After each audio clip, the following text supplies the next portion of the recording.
All right, Adam, let's put this board together. This is your original board that's melted. I don't know if you can see the melted chip right there, but that's pretty impressive. I've never seen that before. Anyway, the new one came today, and so we're going to solder it together and try it out and make sure that it doesn't melt in the same way.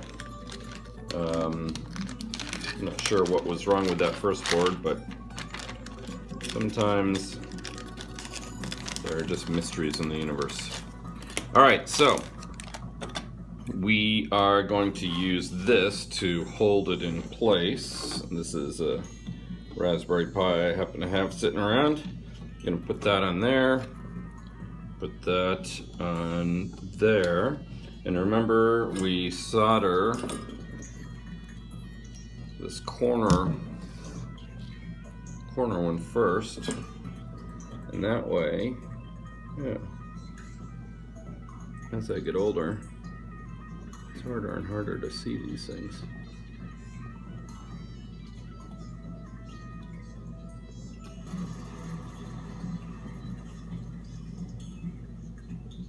There we go.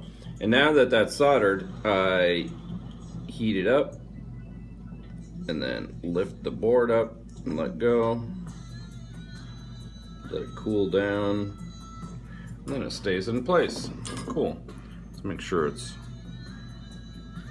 Oh, you know what? Actually, for an extra couple of cents, when I ordered the replacement board, I got something called a standoff. This standoff, whoa,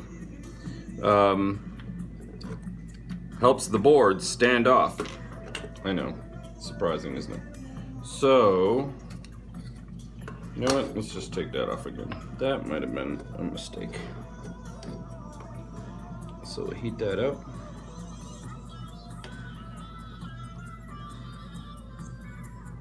Actually, for there to be a good thermal connection, I think I mentioned this before, sometimes you need to reheat you need to add a little bit of solder to the tip here. That allows you to make a nice good connection to the pin, which heats it up faster. Alright, so these standoffs go into these holes, and they've got these little nuts on them, and that'll support the other end of the board.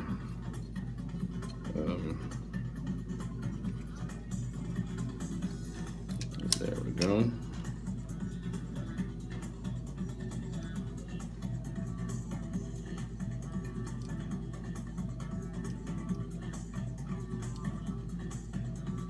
There we go.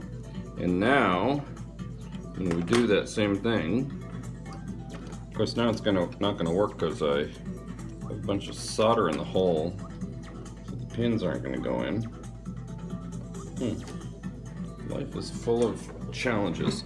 So we're gonna heat that up again so the pin goes in. There we go.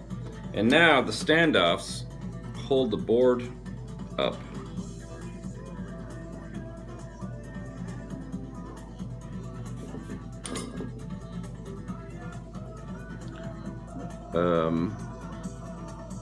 It actually does a pretty good job.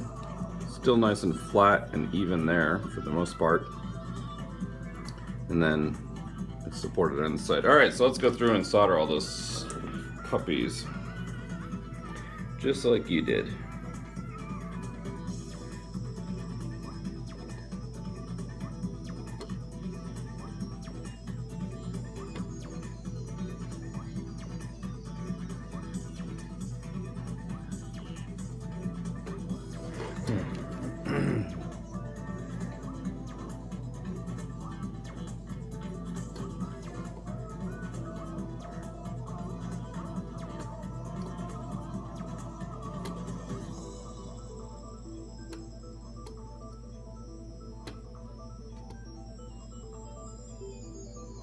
Just wait till it flows, and then you're done.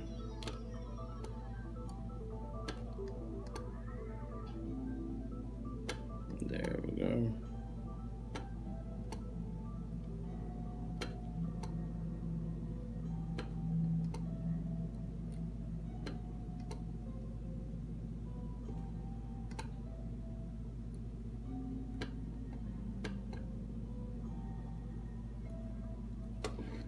Hello.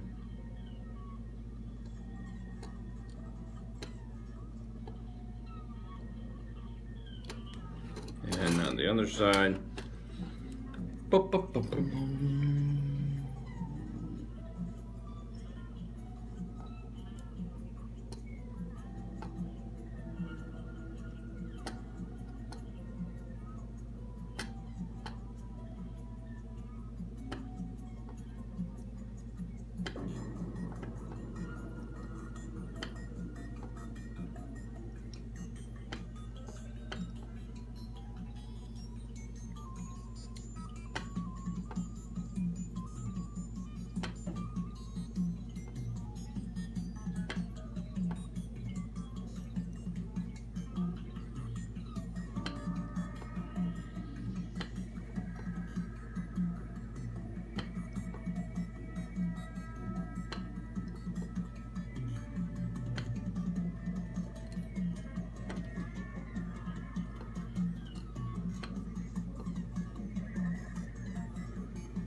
Now I'm just going to reflow that first one just for the heck of it, just to make sure that it's nice and clean.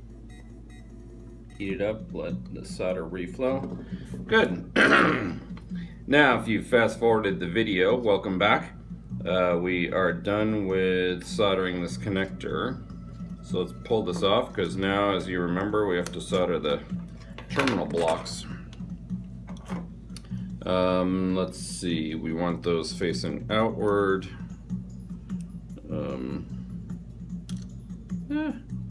Need smaller fingers. I wonder how. I'm going to flip this over.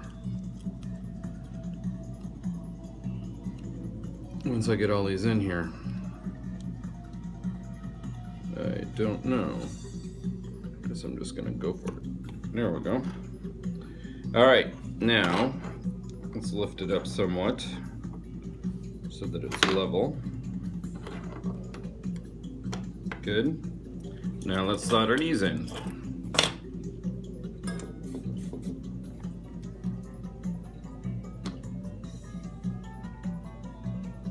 I remember the instructions said something about using Scotch tape to hold these in while you solder them, but whatever. Seems to work. Now these seem to require a lot more heat to heat them up so that the solder can flow. I suspect that there's more metal in these terminal blocks than there is underneath the pins on the other side of the circuit board. So you just have to hold the soldering iron longer to heat all that up. But eventually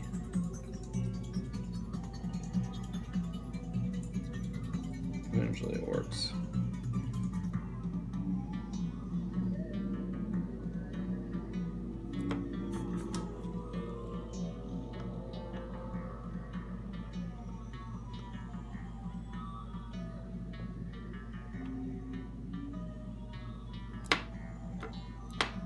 And then this last connector doesn't want to stay flat. I guess I'll just push on it. When you want to take a break, remember you just wipe the excess solder off the soldering iron. Okay. Wow, that takes a long time to heat up. And then, let's go with this one.